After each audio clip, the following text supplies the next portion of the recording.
पता है कि गांधारी के श्राप के चलते जैसे ही द्वारका नगरी डूबी, श्री कृष्ण ने भी अपना देह त्याग दिया। पर क्या आपने कभी सोचा है कि श्री कृष्ण की प्रिय, उनके दिल के सबसे करीब राधा रानी की मृत्यु कैसे हुई? आखिर उनकी अंतिम इच्छा क्या थी और उन्होंने श्री कृष्ण से ऐसा क्या मांग डाला जो आज भी चर्चा का विषय है? ये एक ऐसी प्रेम कहानी है जो समय से भी परे है। ये वो बंधन है जो तन से नहीं, आत्माओं से जुड़ा हुआ है।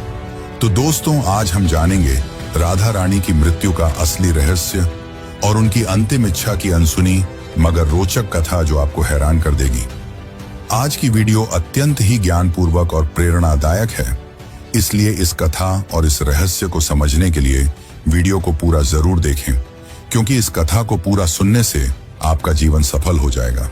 तो चलिए इस रहस्यमयी कथा को शुरू करते हैं। बरसाने की वह पुरानी पगडंडियां जहां पर कभी श्री कृष्ण अपनी लीलाएं किया करते थे, आज भी वहां एक गूंज बाकी थी, प्रेम की, हंसी की, बांसुरी की और उस दुख की जिसने युगों से प्रेमियों को जिंदा रखा है। पर इस कहानी की शुरुआत न तो बरसाने की उन गलियों से होती है और न ही वृंदावन से। इस कथा की शुरुआत होती है एक कुंज से, जहां वृद्धा हो चुकी राधा अपने अंतिम समय की प्रतीक्षा कर रही थी। अब वो पुरानी वाली राधा नहीं रही, अब वो वृद्धा हो चुकी थी। उनका शरीर झुक चुका था, लेकिन आज भी उनका हृदय उसी किशोरी राधा का था जो केवल श्री कृष्ण के लिए धड़कता था। उनके चेहरे पर झुर्रियां आ चुकी थी, लेकिन आज भी जब कोई बांसुरी बजाता तो उनके चेहरे पर रौनक आ जाती, एक हंसी सी छा जाती, मानो पुरानी यादें ताजा हो गई हों। कृष्ण जब मथुरा छोड़कर चले गए, तब उनके वियोग में राधा ने न तो किसी से विवाह किया और न ही कहीं आश्रय लिया। वे अकेली ही वृंदावन के एक एकांत कुंज में रहने लगी। उनका दिनचर्या हर दिन सामान्य रहता था। वे सूर्योदय के साथ उठती और यमुना के तट पर जाकर जल अर्पण करती, जिसके पश्चात वे वापस कुटिया में लौट जाती और दिन भर श्री कृष्ण के आने का इंतजार करती, मानो उन्हें पूरा विश्वास हो कि श्री कृष्ण एक दिन उनसे मिलने जरूर आएंगे। गांव वाले राधा को साध्वी समझते थे। उन्हें उनके बारे में कुछ नहीं पता था। वे नहीं जानते थे कि वह कौन है और कहां से आई हैं, पर सभी को यह बात पता थी कि वह जो भी हो, वह अपना सब कुछ केवल और केवल श्री कृष्ण को मानती हैं। एक दिन राधा अपने दैनिक दिनचर्या के तहत यमुना के तट पर जल अर्पण कर रही थी। तभी उन्होंने अचानक आसमान की ओर देखा। हवा में सन्नाटा सा छा गया और उनके हृदय में एक कंपकंपी सी दौड़ गई, मानो पूरा ब्रह्मांड उन्हें कुछ कहना चाह रहा हो।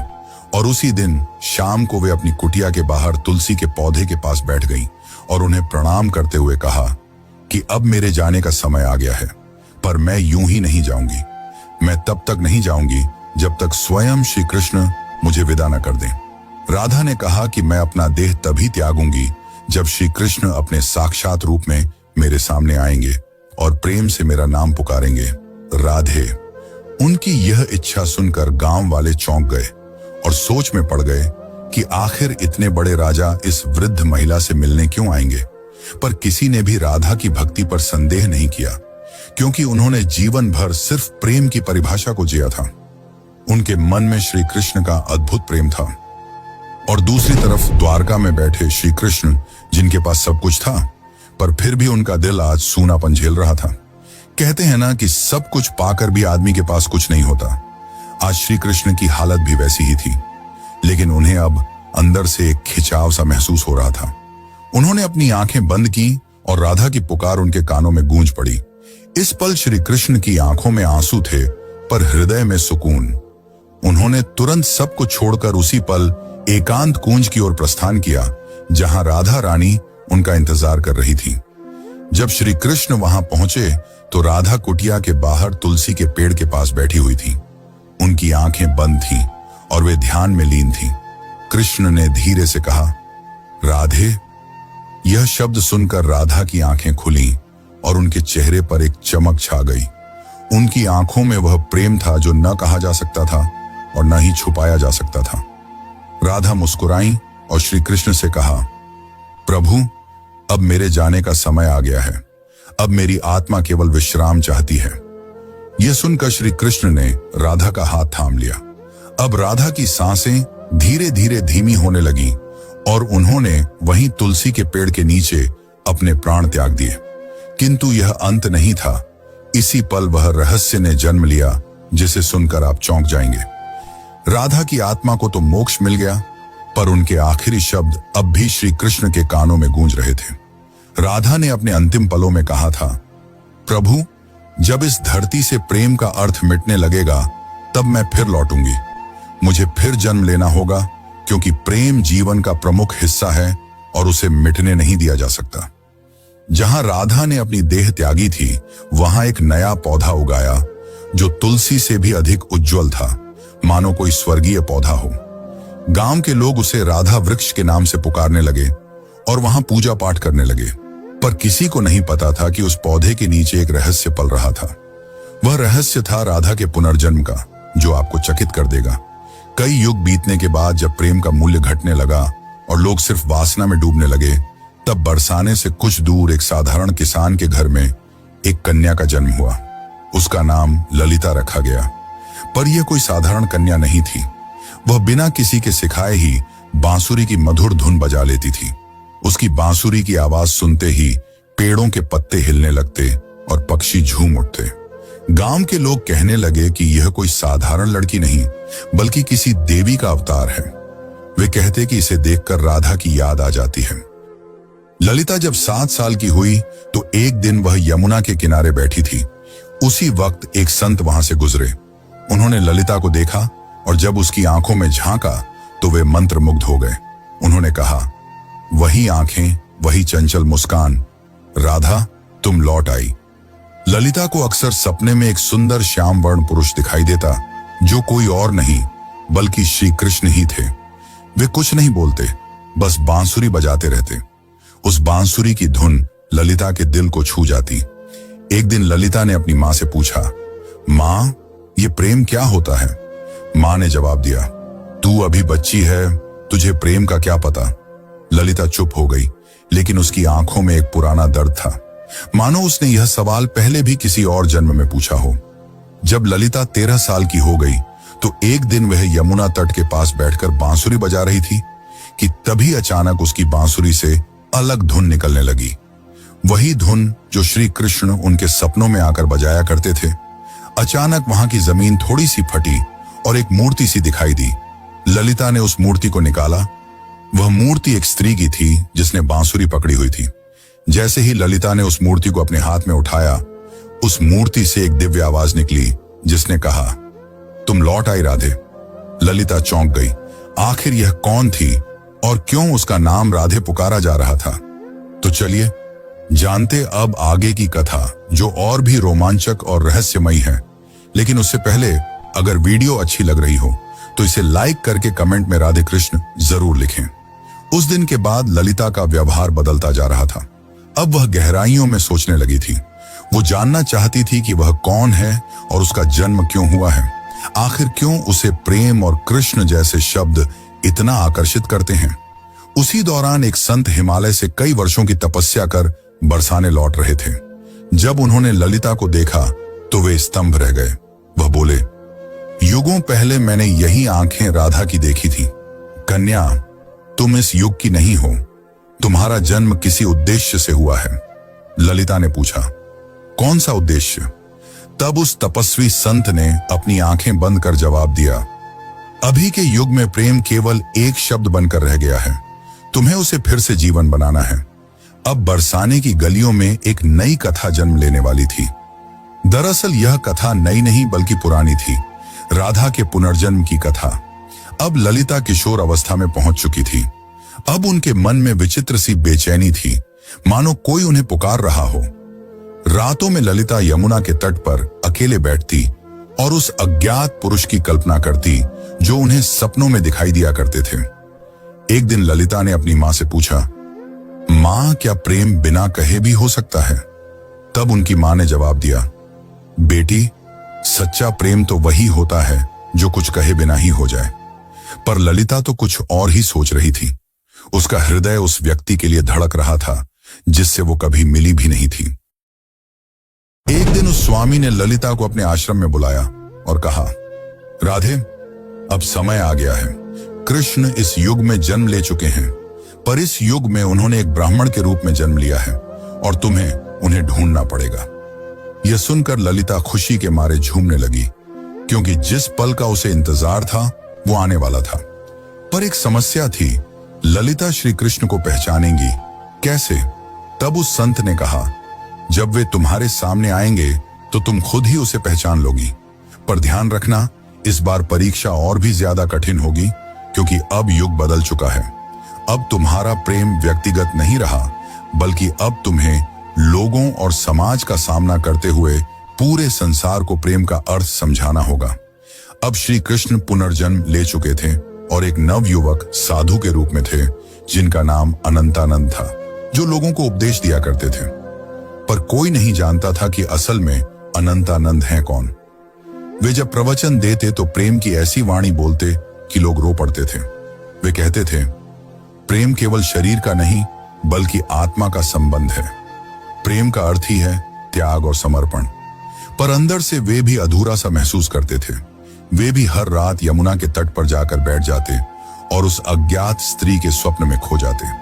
अब एक दिन संत के आदेशानुसार ललिता अपने माता पिता को प्रणाम कर अकेले ही अपने उस अज्ञात प्रेम की तलाश में निकल पड़ी। उनके हाथ में केवल एक छोटी सी बांसुरी थी और मन में दृढ़ निश्चय। वे गांव गांव घूमती, कभी कथा सुनती तो कभी कई साधुओं से मिलती, इस उम्मीद में कि उसे उसका प्रेम मिल जाए। पर किसी साधु में वह तेज नहीं था जिसकी तलाश ललिता को थी। एक दिन उसे एक वृद्ध महिला मिली, जिसने उससे पूछा, बेटी, तुम इधर उधर क्यों भटक रही हो? तब ललिता ने कहा, मुझे किसी की तलाश है। उस वृद्ध महिला ने ललिता में राधा सा तेज देखा और उसे सुझाव दिया, बेटी, तुम अपनी यह बांसुरी बजाओ। जो तुम्हारे लिए बना होगा वह स्वयं ही धुन सुनकर तुम्हारे पास खींचा चला आएगा। जिसके पश्चात ललिता ने ऊंची पहाड़ी पर चढ़कर अपनी बांसुरी बजाई और ठीक उसी पल उससे कई मील दूर अनंतानंद की आंखें भर आईं। ललिता अब तक 8 गांव पार कर चुकी थी। हर गांव में वह अपनी बांसुरी बजाती, मगर अब तक उसे वह नहीं मिल पाया था जिसकी उसे तलाश थी। ललिता को अनंतानंद के आसपास होने का एहसास होता, मगर वह उसे ढूंढ नहीं पा रही थी। अब वह थक चुकी थी, जिसके बाद उसने प्रण लिया कि यदि अगली पूर्णिमा की रात तक उसे वह नहीं मिला तो वह यमुना में कूदकर अपनी जान दे देगी। उस दिन आखिरी बार ललिता ने बांसुरी बजाई। उसकी धुन वैसी ही थी जो किसी को अंदर तक भिगो दे। उसी पल हिमालय में बैठे अनंतानंद को वह ध्वनि सुनाई दी। उसे वह ध्वनि काफी प्रभावी लगी, मानो उसने कई वर्षों बाद वही ध्वनि सुनी हो जो उसे पुकार रही हो। अनंतानंद ने तुरंत ही हिमालय छोड़ दिया। ठीक उसी रात ललिता को फिर से स्वप्न आया, पर इस बार स्वप्न काफी अलग था। इस बार श्री कृष्ण और राधा यमुना के तट पर बैठे थे और राधा श्री कृष्ण से पूछ रही थी, प्रभु, क्या इस बार भी मेरी प्रेम कहानी अधूरी रह जाएगी? कृष्ण ने कहा, नहीं राधे, इस बार संसार को तुम्हारे प्रेम की पूर्णता दिखाई देगी। इतना कहते ही ललिता का स्वप्न टूट गया। ललिता के मन में एक नई उम्मीद जाग उठी थी। अब वह उस जगह पहुंची जहां अनंतानंद पहुंचने वाले थे, वृंदाधाम। यह कोई आम स्थान नहीं थी। कहते हैं कि इसी स्थान पर राधा ने कृष्ण को आखिरी बार देखा था और एक शिला को छूकर प्रण लिया था कि जब तक उसकी प्रेम कहानी पूर्ण नहीं हो जाती वह लौटती रहेगी। उस समय वृंदाधाम में एक कथा हो रही थी और उस कथा के वाचक कोई और नहीं बल्कि स्वयं अनंतानंद थे। ललिता बहुत दूर खड़ी थी और उनके चेहरे को भी नहीं पहचानती थी, परंतु उनकी वाणी में कुछ ऐसा था जिसने उसके हृदय को प्रभावित कर दिया। उस दिन अनंतानंद प्रेम की परिभाषा समझा रहे थे। प्रेम वह नहीं जो आपके पास होता है और आपके साथ जीता है। प्रेम तो वह है जो दूर होकर भी पास होता है। वे यह सब बता ही रहे थे कि उनकी आंखें ललिता से टकराईं। दोनों एक पल के लिए स्तंभ रह गए, मानो पूरी दुनिया ही रुक गई हो। अनंतानंद ने तुरंत ही प्रवचन छोड़ दिया और ललिता के पास दौड़े चले आए। तब ललिता ने अनंतानंद से धीरे से पूछा, क्या आज भी आपको मेरी आवाज सुनाई देती है? अनंतानंद ने उसकी आंखों में देखा और प्रेम से कहा, राधे, तुम आ गई। पल काफी मनमोहक था। पूरा संसार थमा हुआ था, लेकिन यह अंत नहीं था। असली कहानी तो अब शुरू होने वाली थी। अचानक मौसम खराब होने लगा और बादल काले पड़ गए और तभी वहां एक साधु कुरंगनाथ प्रकट हुए जो नहीं चाहते थे कि राधा और कृष्ण फिर से मिले, क्योंकि उसे ऐसा लगता था कि अगर राधा और कृष्ण फिर से मिल गए तो प्रेम को धर्म से ऊपर का स्थान मिल जाएगा, जो कि समाज की जड़ता को तोड़ डालेगा। कुरंगनाथ ने कहा, तुम्हारा प्रेम आज के युग के नियमों के विरुद्ध है। आज का समाज न तो इस प्रेम को समझेगा और न ही सहन कर पाएगा। तब अनंतानंद ने कहा, प्रेम समाज का मिलन नहीं बल्कि दो आत्माओं का मिलन है। तब कुरंगनाथ ने कहा, तो फिर अब तैयार हो जाओ अंतिम परीक्षा के लिए। कुरंगनाथ ने कहा कि यदि तुम्हारा प्रेम सच्चा है तो अगली पूर्णिमा की रात तक ललिता अपनी आंखों पर पट्टी बांध लेगी और वह बिना देखे और बिना सुने तुम्हें ढूंढ निकालेगी। यदि वह इसमें असफल हो जाती है तो दोनों को फिर से युगों युगों के लिए बिछड़ना होगा। अनंतानंद यह सुनकर मौन रह गए, पर ललिता ने बड़े ही प्रेम पूर्वक और शक्ति से कहा, मुझे आपकी यह शर्त मंजूर है। पूर्णिमा की रात पास आ रही थी। यह परीक्षा ललिता के लिए केवल एक शर्त नहीं थी, बल्कि उसके प्रेम और संयम की लड़ाई थी। वह खुद भी यह जानना चाहती थी कि क्या बिना देखे सिर्फ मन और आत्मा से प्रेम किया जा सकता है या नहीं। अब उसने अपने नेत्रों पर पट्टी बांध ली और कसम खाई कि वह अब किसी को नहीं देखेगी जब तक उसकी आत्मा उसे स्वयं श्री कृष्ण को न दिखा दे। लोगों ने जब उसे ऐसा करते देखा तो वे उसका मजाक उड़ाने लगे कि आजकल की कन्याओं को तो सिर्फ नाटक करना आता है। लेकिन कुछ ऐसे भी थे जिन्होंने उसके इस प्रयास की तारीफ की और उसे हिम्मत दी और बोले, हे राधे, तुम इस युग में जरूर प्रेम को जीत दिलाओगी। उधर दूसरी ओर अनंतानंद एक सुनसान गुफा में ध्यान मग्न बैठे थे। वे केवल एक ही शब्द दोहरा रहे थे, राधे। वे न कुछ खा रहे थे न पी रहे थे। उनके शिष्य इस दृश्य को देखकर घबरा गए और बोले, गुरुदेव, यदि ऐसे ही चलता रहा तो आप जीवित नहीं बचेंगे। तब अनंतानंद ने मुस्कुराते हुए उत्तर दिया, मेरे प्राण तो केवल राधे में बसते हैं। इतना कहकर उन्होंने अपने शिष्यों को आदेश दिया कि यदि ललिता उनके बारे में पूछे तो उसे न उनका चेहरा बताया जाए, न ही उस स्थान का पता दिया जाए जहां वे ध्यान कर रहे हैं। वे भी जानना चाहते थे कि क्या इस युग में भी राधा केवल अपनी आत्मा की पुकार से उन्हें ढूंढ पाएगी। इधर ललिता अपनी आंखों पर पट्टी बांधे गांव-गांव भटक रही थी। वह अनेक साधुओं से मिलती और पूछती, क्या आप अनंतानंद हैं? पर उसे कुछ हासिल नहीं हो रहा था। कुछ साधुओं ने तो यहां तक झूठ बोलने की कोशिश की कि मैं ही अनंतानंद हूं, पर ललिता का हृदय उन्हें पहचान जाता। उनकी आवाज में वह माधुर्य नहीं था, न ही वह तेज था जो केवल आत्मा से पहचाना जा सकता था। एक बार एक साधु उनके पास आया जिसमें गजब का तेज था और जिसकी वाणी अत्यंत मधुर थी। उसने ललिता से कहा, मैं ही अनंतानंद हूं। यह सुनकर ललिता एक पल के लिए डगमगा गई, पर तुरंत ही उसे एहसास हो गया और उसने उस साधु से कहा, आप में तेज तो काफी है, पर आप वह आत्मा नहीं है जिसकी मुझे तलाश है। उसी क्षण उस साधु ने अपना भेष बदल लिया। दरअसल वह कुरंगनाथ ही था जिसने भ्रम फैलाने के लिए ऐसा किया था। अब कुरंगनाथ ने क्रोध में कहा, तू अब तक नहीं टूटी? आखिर किस प्रेम की बात करती है तू? इतना सुनकर ललिता ने कहा, मेरा प्रेम इस युग के बंधनों से मुक्त है, जिसे शब्दों में समझाना असंभव है। इतना सुनकर कुरंगनाथ वहां से चला गया। अब ललिता उस गुफा के पास पहुंच चुकी थी जहां अनंतानंद ध्यान मग्न थे। ललिता धीरे धीरे गुफा के अंदर गई और अंत में उसे वहां किसी के होने का आभास हुआ, जिससे दिव्य तेज निकल रहा था। ललिता ने उन्हें पहचान लिया और उनके पास जाकर अपनी बांसुरी उनके पैरों में रख दी और कहा, मैं आपको देख नहीं सकती, पर मेरा हृदय काफी जोर से धड़क रहा है। क्या आप वही हैं जिनकी मुझे तलाश है? अनंतानंद ने बांसुरी उठाई और उसे बजाया, वही धुन जो ललिता को यमुना तट और अपने सपनों में सुनाई देती थी। फिर अनंतानंद ने उसकी पट्टी खोली और कहा, राधे, इस बार भी तुमने मुझे तन से नहीं, केवल अपने मन और आत्मा से पहचान लिया। वे दोनों रो पड़े। उनकी आंखों में कई सालों की थकान थी जो अब मिट रही थी। तभी वहां एक साधु आए और उन्होंने कहा, राधा और कृष्ण, तुम्हारा प्रेम संपूर्ण तभी माना जाएगा जब यह समाज इसे स्वीकार करेगा। जब इस समाज के सामने तुम्हारा प्रेम सत्य और पवित्र सिद्ध हो जाएगा, तभी तुम्हारा मिलन सफल होगा। राधा ने कहा, प्रेम तो किसी समाज के बंधन से मुक्त होता है, उसे किसी के प्रमाण की जरूरत नहीं। लेकिन तभी अनंतानंद ने उसे समझाते हुए कहा, राधे, अब युग बदल गया है। अब यह समाज प्रेम की परिभाषा भूल चुका है। इतना कहकर अनंतानंद ने उस साधु से पूछा, आप ही बताइए कि हमें क्या करना होगा। उस साधु ने कहा, तुम्हें इस राज्य की राजसभा में सभी के सामने अपने प्रेम को स्वीकारना होगा।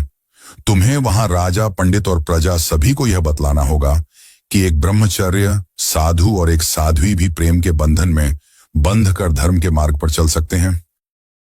अगले दिन वे दोनों राजसभा में उपस्थित हुए। राजा ने कहा, हम यह क्या सुन रहे हैं कि एक साधु ने ब्रह्मचर्य को तोड़ा है। इतना सुनकर अनंतानंद ने उत्तर दिया, महाराज, मैंने कोई नियम नहीं तोड़ा, मैंने तो केवल अपने प्रेम को अपनाया है। तब अनंतानंद ने प्रेम को समझाते हुए कहा, प्रेम कोई काम वासना नहीं है, प्रेम तो आत्मा का मिलन है। जब आज से कई युग पहले राधा और कृष्ण ने प्रेम किया था, तब भी समाज ने यही कहा था, और जब वे जीवन भर समाज के कारण एक दूसरे से अलग रहे, फिर भी समाज चुप रहा। इतना कहते ही ललिता भी आगे बढ़कर बोली, मैंने केवल इन्हें तन से नहीं चाहा, बल्कि मन से भी चाहा है, और अपने प्रेम को साबित करने के लिए मैंने कड़ी परीक्षा भी दी है। और इसी दौरान ललिता ने कुरंगनाथ की वह कठिन परीक्षा के बारे में सबको बताया। इतना सुनकर राजा और सभा मौन रह गए। को राजा के फैसले का इंतजार था। राजा ने कहा, जब मैं छोटा था तब मेरी माँ मुझे राधा और कृष्ण की अमर प्रेम कहानी सुनाया करती थी, और जब मैं उनसे पूछता कि आखिर उन्होंने विवाह क्यों नहीं किया, तो मेरी माता चुप रह जाती। आज जाकर मुझे यह बात समझ में आ रही है कि विवाह तो समाज का नियम है, पर प्रेम आत्मा का। इसीलिए मैं इस प्रेम को स्वीकार करता हूं। तब से प्रेम की एक नई परिभाषा लिखी गई, और कई युगों पश्चात राधा और कृष्ण का मिलन फिर से संपूर्ण रूप से हो पाया। दोस्तों, अब हमारी कथा यहीं पर समाप्त होती है।